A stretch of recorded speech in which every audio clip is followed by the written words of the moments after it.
Good evening everyone, welcome back to our channel. आज मैं आपके साथ डिस्कस करूंगी second chemical property of glycerol. Glycerol की फर्स्ट केमिकल प्रॉपर्टी को मैं ऑलरेडी आपके साथ प्रीवियस वीडियो में डिस्कस कर चुकी हूँ, जिसमें मैंने आपको बताया था कि अगर हम ग्लिसरॉल को सोडियम के साथ रिएक्ट कराते हैं तो फर्स्ट स्टेप में क्या होता है कि वो मोनोसोडियम ग्लिसरोलेट का फॉर्मेशन करता है, एंड देन सेकेंड स्टेप में वो फिर से सोडियम के साथ रिएक्ट करता है और फिर वहाँ पे हमें डाई सोडियम ग्लिसरोलेट का फॉर्मेशन होता है। ये थी इसकी फर्स्ट केमिकल प्रॉपर्टी ग्लिसरॉल की। अब जो सेकंड केमिकल प्रॉपर्टी है ग्लिसरॉल की, उसमें हम ग्लिसरॉल को रिएक्ट कराएंगे नाइट्रिक एसिड के साथ, HNO3 के साथ। तो ये है ग्लिसरॉल का स्ट्रक्चर, जो कि मैं कई बार आपको बनवा चुकी हूँ, तो आई थिंक कि आपको याद भी होगा अब तक। तो ग्लिसरॉल और ग्लाइकॉल का स्ट्रक्चर में क्या सिमिलैरिटी है, उस बेस पे भी आप याद कर सकते हैं कि ग्लाइकॉल की अगर हम बात करें तो उसमें ये नहीं होता है, और ग्लिसरॉल की बात करें तो उसमें ये होता है। ठीक है, ग्लाइकॉल में सिर्फ क्या होता है, ये और ये होता है, ये वाला पार्ट वहाँ पे नहीं होता है। ठीक है, तो ये है हमारा ग्लिसरॉल का स्ट्रक्चर। अब हम ग्लिसरॉल को किसके साथ रिएक्ट कराएंगे, यहाँ पे नाइट्रिक एसिड के साथ रिएक्ट कराएंगे। अब हम नाइट्रिक एसिड के 3 मोल यहाँ पे यूज़ करेंगे, तो हम 3HNO3 यहाँ पे यूज़ करेंगे। अब ये जब नाइट्रिक एसिड के साथ रिएक्ट करेगा तो ये सल्फ्यूरिक एसिड की प्रेजेंस में रिएक्शन होगी। तो यहाँ पर जो सल्फ्यूरिक एसिड होगा वो कौन सा होगा, हम यहाँ पे कंसनट्रेटेड सल्फ्यूरिक एसिड की प्रेजेंस में रिएक्शन कराएंगे। इसको हम जब हीट करेंगे तो यहाँ पे बनेगा क्या, देखिए। सबसे पहले यहाँ पर जो OH है, 3 हाइड्रोक्सिल ग्रुप है, तीनों हाइड्रोक्सिल ग्रुप के हाइड्रोजन यहाँ से निकल जाएंगे। तो यहाँ से 3 हाइड्रोजन निकल जाएंगे और उन 3 हाइड्रोजन की जगह पे यहाँ से NO2 आकर के जुड़ जाएंगे। यहाँ तक चीज़ें क्लियर है।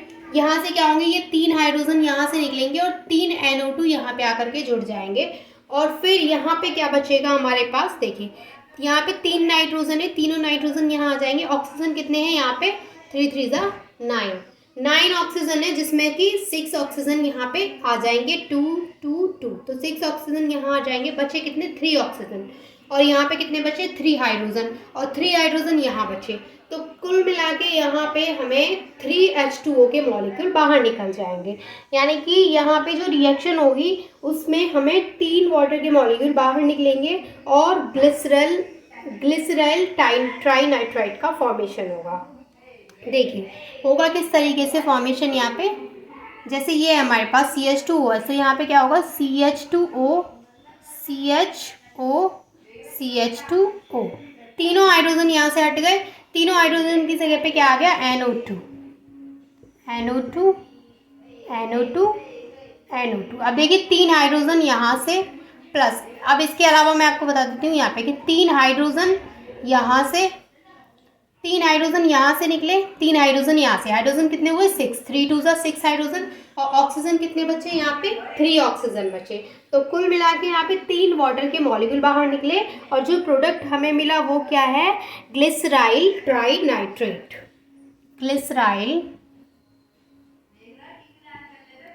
ट्राइनाइट्रेट, ये हमें यहाँ पे प्रोडक्ट का फॉर्मेशन हो गया ग्लिसराइल ट्राइनाइट्रेट का।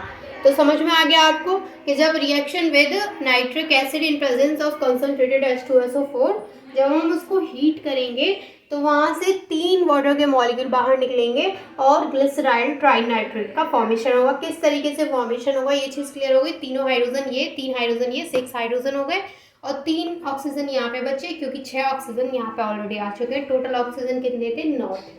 तो इस तरीके से रिएक्शन भी हमारी बैलेंस है, आप चाहें तो फिर से एक बार चेक कर सकते हैं।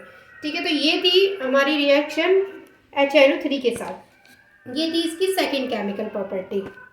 अब देखिए थर्ड केमिकल प्रॉपर्टी क्या होगी कि यहाँ पर हम रिएक्ट कराएंगे ग्लिसरॉल को PCl5 के साथ। जब हम ग्लिसरॉल को PCl5 के साथ रिएक्ट कराएंगे तो वहाँ पे क्या प्रोडक्ट मिलेगा वो हम देख लेते हैं। तो यहाँ ये थी सेकंड केमिकल प्रॉपर्टी, आप इसका स्क्रीनशॉट ले सकते हैं। अब है ये हमारी थर्ड केमिकल प्रॉपर्टी, ये किसके साथ है, PCl5 के साथ। तो जब हम इसकी रिएक्शन PCl5 के साथ बनाएंगे तो यहाँ पे जो ग्लिसरॉल है वो ग्लिसराइल ट्राइक्लोराइड का फॉर्मेशन करेगा। किस तरीके से फॉर्मेशन होगा वो देख लेते हैं। यहाँ पे हम जो PCl5 यूज़ करेंगे वो 3 मोल यूज़ करेंगे, तो 3 PCl5 हम यहाँ पे यूज़ करेंगे। ठीक है, आप देखिए यहाँ पर क्या होगा कि जैसे यहाँ पर 3 हाइड्रोक्सिल ग्रुप लगे हैं, ये तीनों हाइड्रोक्सिल ग्रुप यहाँ से हट जाएंगे, यानी तीनों OH ग्रुप यहाँ से हट जाएंगे और इन तीनों OH ग्रुप की जगह पे यहाँ पे Cl आकर के लग जाएगा। तो तीनों की जगह पे क्या आ जाएगा, क्लोरीन आ जाएगा। तो हमें जो प्रोडक्ट मिलेगा वो कुछ इस तरीके का CH Cl CH2 Cl, ठीक है। इसका जो नाम होता है वो होता है ग्लिसराइल ट्राइक्लोराइड, ग्लिसराइल ट्राइक्लोराइड। इसके अलावा अभी रिएक्शन कंप्लीट तो हुई नहीं है, क्योंकि मैंने बोला कि 3 OH यहाँ से हट गए और उनकी जगह पे 3 क्लोरीन यहाँ पे आकर के जुड़ गए हैं। तो 3 OH गए कहाँ, रिएक्शन ऐसे थोड़ी कंप्लीट होती है। तो अभी जो 3 OH यहाँ से निकले हैं वो कहाँ गए, तो देखिए अब इसके अलावा हम देख लेते हैं यहाँ पे कितने क्लोरीन है। यहाँ पे क्लोरीन कितने हैं, 5 3 ज़ा 15 क्लोरीन है यहाँ पर, और यहाँ पे क्लोरीन कितने यूज़ हुए हैं, सिर्फ 3 क्लोरीन यूज़ हुए हैं। इसका मतलब यहाँ पे अभी 12 क्लोरीन बचे हैं एज इट इज, ठीक है। अब देखिए यहाँ पे क्या होगा, और यहाँ पे ये P कितना है, P है यहाँ पे 3, तो 3P बचा है हमारे पास, 3P। और 3P के अलावा यहाँ से ऑक्सीजन कितने गए हैं, 3 ऑक्सीजन गए हैं, क्योंकि 3 OH निकले हैं तो 3 ऑक्सीजन, तो मैंने 3 ऑक्सीजन बना दिया। इसके अलावा क्लोरीन कितना बचा है, तो क्लोरीन मैंने बोला कि 12 क्लोरीन बचा है। तो 12 में से अगर मैं यहाँ पे 3 लिख दूँ तो यहाँ पे कितने क्लोरीन कवर हो गए, 3 3 से 9, तो 9 क्लोरीन यहाँ पे बन गए, 3 ऑक्सीजन यहाँ पे बन गए और 3P यहाँ पे बन गए। अब इसके अलावा अभी और बचा है हमारा, अब क्या बचा है देखिए, 3 हाइड्रोजन यहाँ पे बचे हैं अभी, क्योंकि 3 ऑक्सीजन तो हमने यहाँ पे ले लिया, अभी 3 हाइड्रोजन और बचे हैं, तो 3 हाइड्रोजन बचे हैं यहाँ पे। और क्लोरीन कितने बचे हैं, क्योंकि 12 क्लोरीन थे तो 9 3 3 ज़ा 9 9 यहाँ पे आ गए, कितने बचे, 3 क्लोरीन अभी और बचे, तो 3 हाइड्रोजन एंड 3 क्लोरीन, तो हम लिख सकते हैं 3HCl। तो इस तरीके से हमारी रिएक्शन हो गई बैलेंस।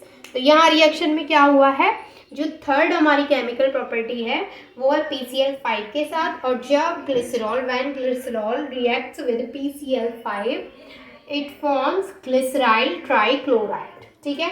और रिएक्शन बैलेंस भी है, आप चेक कर सकते हैं कि POCl3 यहाँ पे 3 मोल है और यहाँ पे 3 HCl के मोल है। तो यहाँ तक मैंने आपके साथ टोटल 3 केमिकल प्रॉपर्टीज डिस्कस की हैं ग्लिसरॉल की। आई होप कि तीनों केमिकल प्रॉपर्टीज आपको अच्छे से क्लियर हो गई होंगी। अगर कोई डाउट है तो वो आप मुझसे पूछ सकते हैं। And thank you so much for watching this video.